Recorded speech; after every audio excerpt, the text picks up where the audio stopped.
and none could until President Trump.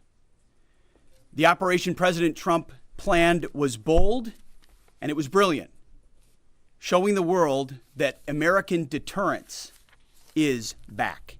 When this president speaks, the world should listen. And the U.S. military, we can back it up. The most powerful military the world has ever known. No other country on planet Earth could have conducted the operation that the chairman is going to outline this morning. Not even close. Just like Soleimani found out in the first term, Iran found out when POTUS says 60 days that he seeks peace and negotiation, he means 60 days of peace and negotiation. Otherwise, that nuclear program, that nuclear capability will not exist. He meant it. This is not the previous administration. The President Trump said no nukes. He seeks peace, and Iran should take that path. He sent out a truth last night saying this: any retaliation by Iran against the United States of America will be met with force far greater than what was witnessed tonight. Signed, the President of the United States, Donald J. Trump. Iran would be smart to heed those words. He's said it before, and he means it. I want to give recognition to the Chairman of the Joint Chiefs of Staff, the Joint Staff, General Eric Kurilla at CENTCOM, who did a phenomenal job, he and his staff, all of CENTCOM. Policy across the board. This was a joint effort, and across the Pentagon effort. I want to recognize the pilots who flew those bombers, who flew those fighters, who flew those refuelers, warriors. I want to recognize the sailors on those destroyers, in those subs, on those carriers, warriors, all of them. I want to recognize our soldiers doing air defense, base defense, QRF, warriors, all of them. Every American involved in this operation performed flawlessly. And I want to give recognition to our allies in Israel as well. This is a plan that took months and weeks of positioning and preparation so that we could be ready when the President of the United States called. It took a great deal of precision. It involved misdirection and the highest of operational security. Our B-2s went in and out of downtown Tehran, of these nuclear sites, in and out and back without the world knowing at all. In that way, it was historic. A strike that included the longest B-2 Spirit bomber mission since 2001 and the first operational employment of the MOP, a massive ordnance penetrator. The mission demonstrated to the world the level of joint and allied integration that speak to the strength of our alliance and our joint forces. As President Trump has stated, the United States does not seek war, but let me be clear. We will act swiftly and decisively when our people, our partners, or our interests are threatened. Iran should listen to the President of the United States and know that he means it, every word. I want to give congratulations to our Commander-in-Chief. It was an honor to watch him lead last night and throughout, and to our great American warriors on this successful operation. God bless our troops. God bless America. And we give glory to God for his providence and continue to ask for his protection. I turn it over now to the chairman for specifics. Thank you, Mr. Secretary. Thanks for recognizing all of our folks out there doing our nation's work, and nice to see everybody on this early Sunday morning. Last night on the President's orders, U.S. Central Command, under the command of General Eric Kurilla, executed Operation Midnight Hammer, a deliberate and precise strike against 3 Iranian nuclear facilities. This was a complex and high-risk mission carried out with exceptional skill and discipline by our joint force. I want to thank every service member, planner, operator that made this mission possible. Their actions reflect the highest standards of the United States Armed Forces. This operation was designed to severely degrade Iran's nuclear weapons infrastructure. It was planned and executed across multiple domains and theaters with coordination that reflects our ability to project power globally with speed and precision at the time and place of our nation's choosing. This was a highly classified mission with very few people in Washington knowing the timing or nature of this plan. I'll refer you to the graphic on the side as I walk you through some of the operational details. At midnight Friday into Saturday morning, a large B-2 strike package comprised of bombers launched from the continental United States. As part of the plan to maintain tactical surprise, part of the package proceeded to the west and into the Pacific as a decoy, a deception effort known only to an extremely small number of planners and key leaders here in Washington and in Tampa. The main strike package, comprised of 7 B-2 Spirit bombers, each with 2 crew members, proceeded quietly to the east with minimal communications. Throughout the 18-hour flight into the target area, the aircraft completed multiple in-flight refuelings. Once over land, the B-2s linked up with escort and support aircraft in a complex, tightly timed maneuver requiring exact synchronization across multiple platforms in a narrow piece of airspace, all done with minimal communications. This type of integration is exactly what our joint force does better than anyone else in the world. At approximately 5 p.m. Eastern Standard Time last night, and just prior to the strike package entering Iran, a U.S. submarine in the Central Command Area of Responsibility launched more than 24 Tomahawk land attack cruise missiles against key surface infrastructure targets at Esfahan. As the Operation Midnight Hammer strike package entered Iranian airspace, the U.S. employed several deception tactics, including decoys, as the 4th and 5th generation aircraft pushed out in front of the strike package at high altitude and high speed, sweeping in front of the package for enemy fighters and surface-to-air missile threats. The strike package was supported by U.S. Strategic Command, U.S. Transportation Command, U.S. Cyber Command, U.S. Space Command, U.S. Space Force, and U.S. European Command.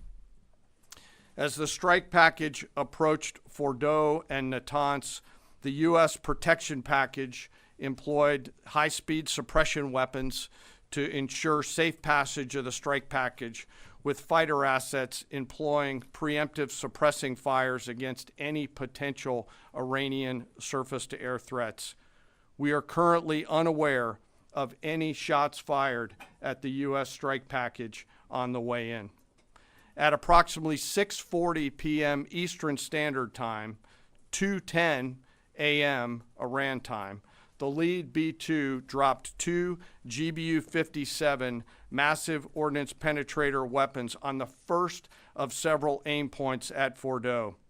As the president stated last night, the remaining bombers then hit their targets as well, with a total of 14 MOPs dropped against 2 nuclear target areas. All 3 Iranian nuclear infrastructure targets were struck between 6:40 p.m. and 7:05 p.m. Eastern Time. Again, that's about 2:10 in the morning local time in Iran, with the Tomahawk missiles being the last to strike at Esfahan to ensure we retain the element of surprise throughout the operation. Following weapons release, the Midnight Hammer strike package exited Iranian airspace and the package began its return home. We are unaware of any shots fired at the package on the way out. Iran's fighters did not fly, and it appears that Iran's surface-to-air missile systems did not see us. Throughout the mission, we retained the element of surprise. In total, U.S. forces employed approximately 75 precision-guided weapons during this operation. This included, as the president stated last night, 14 30,000-pound GBU-57 massive ordnance penetrators, marking the first ever operational use of this weapon. I know that battle damage is of great interest. Final battle damage will take some time, but initial battle damage assessments indicate that all 3 sites sustained extremely severe damage and destruction. More than 125 U.S. aircraft participated in this mission, including B-2 stealth bombers, multiple flights of 4th and 5th generation fighters, dozens and dozens of air refueling tankers, a guided missile submarine, and a full array of intelligence, surveillance, and reconnaissance aircraft, as well as hundreds of maintenance and operational professionals. As the Secretary said, this was the largest B-2 operational strike in U.S. history and the second longest B-2 mission ever flown, exceeded only by those in the days following 9/11. Well prior to the strike, General Kurilla elevated force protection measures across the region, especially in Iraq, Syria, and the Gulf. Our forces remain on high alert and are fully postured to respond to any Iranian retaliation or proxy attacks, which would be an incredibly poor choice. We will defend ourselves. The safety of our service members and civilians remains our highest priority. This mission demonstrates the unmatched reach, coordination, and capability of the United States military. In just a matter of weeks, this went from strategic planning to global execution. This operation underscores the unmatched capabilities and global reach of the United States military. As the President clearly said last night, no other military in the world could have done this. I join the President and the Secretary in being incredibly proud of the air crews, naval forces, cyber operators, planners, and support teams, and commanders who made this mission possible. It is their skill, discipline, and teamwork that makes this operation possible. I am particularly proud of our discipline related to operational security, something that was of great concern to the President, the Secretary, General Kurilla, and me, and we will continue to focus on this. As we stand here this morning, many assets are still airborne, and we have hundreds deployed. I ask that we keep our warfighters on their way home and our deployed service member in our thoughts. Our joint force remains ready to defend the United States, our troops, and our interests in the region. Thank you very much. We will take a few questions, Phil. Me? Yeah. So, is regime change off the table, Mr. Secretary? And to the chairman, you said the battle damage assessment is still ongoing, but do you believe that some nuclear capability in Iran remains?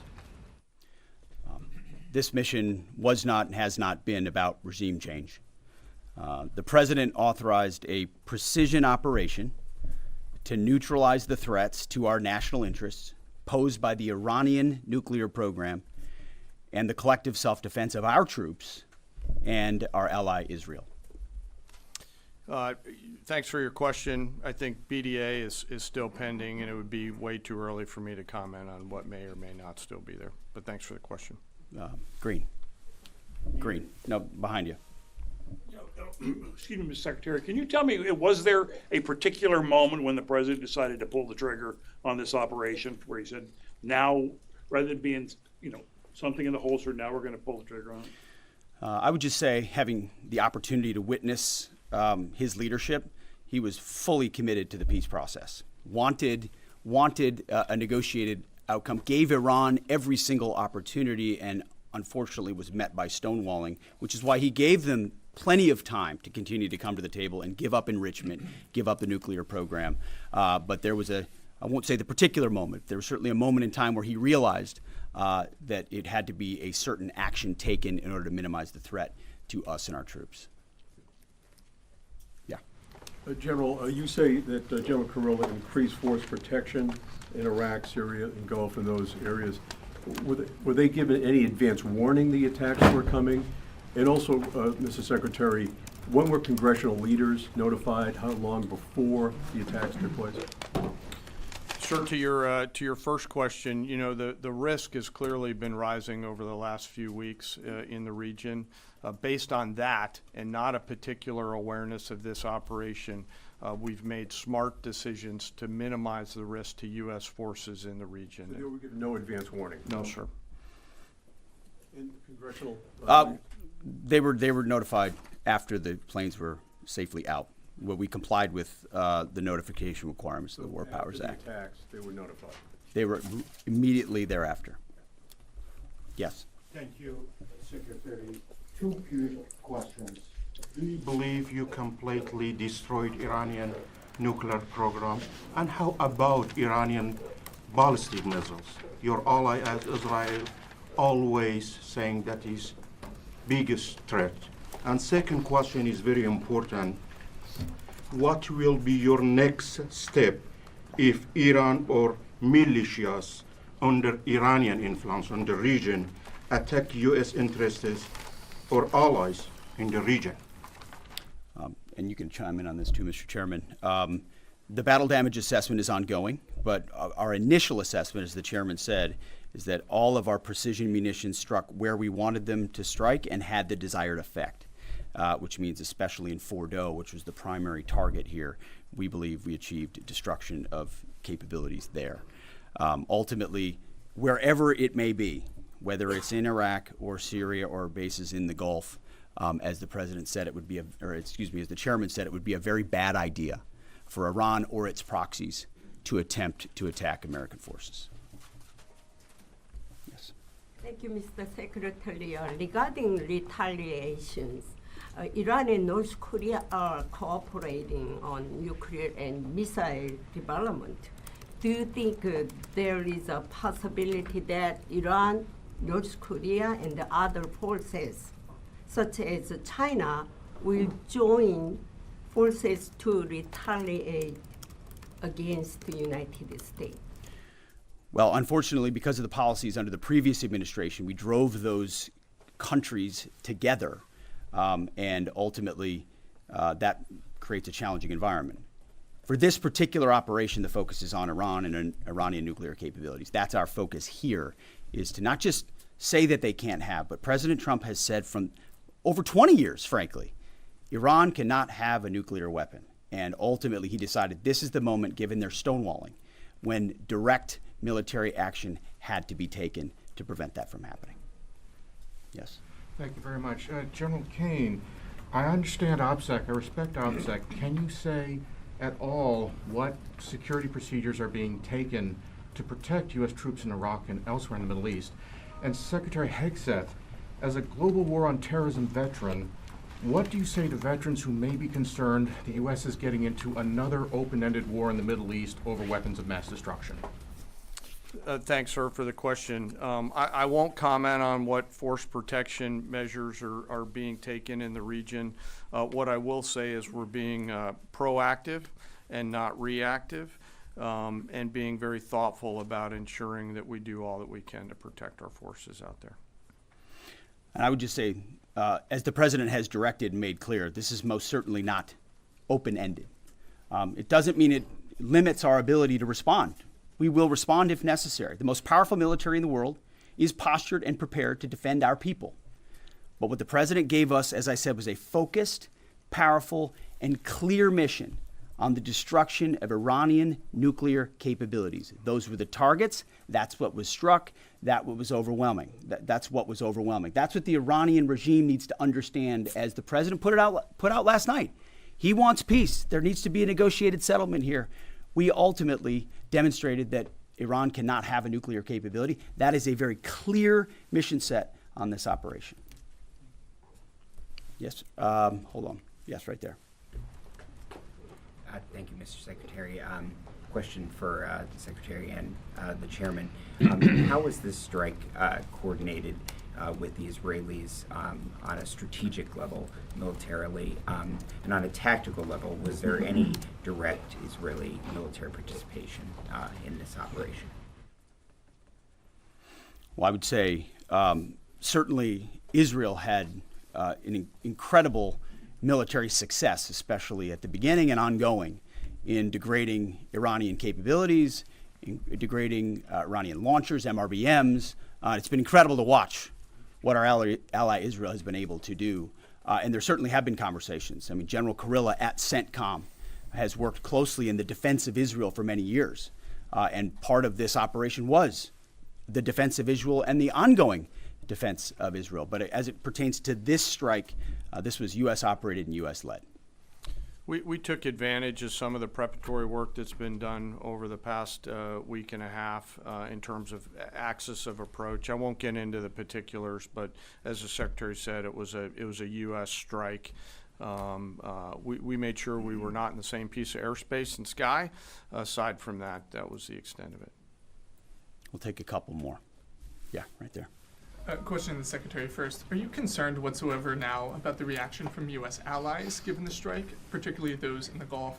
And to the Chairman, if I may, I understand you don't want to speak to specific assets and force protection measures, but do you anticipate at least having to bring in any further assets from other theaters to aid in force protection over the coming days?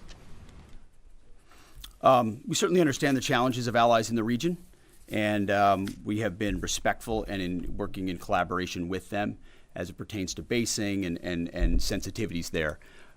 Ultimately, they've got a lot of assets and people in those locations also where American troops are co-located. So that's a consideration of ours. We've been in close consultation with them, and we appreciate the support that we have got.